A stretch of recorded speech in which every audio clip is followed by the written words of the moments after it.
Mawlawi Zabihullah Mujahid. No one. Arbitrary. Arrested in Afghanistan. The spokesperson for the Islamic Emirate of Afghanistan, Mawlawi Zabihullah Mujahid, has issued a response to the claims and requests made by UNAMA regarding arbitrary arrests taking place in Afghanistan.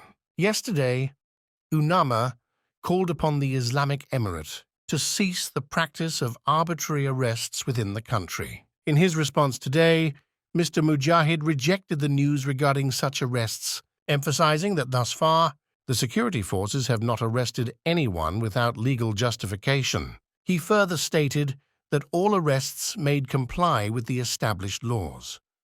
Additionally, the spokesperson highlighted that the Islamic Emirate has succeeded in creating the desired security and conditions in Afghanistan, something that had been long awaited for 40 years.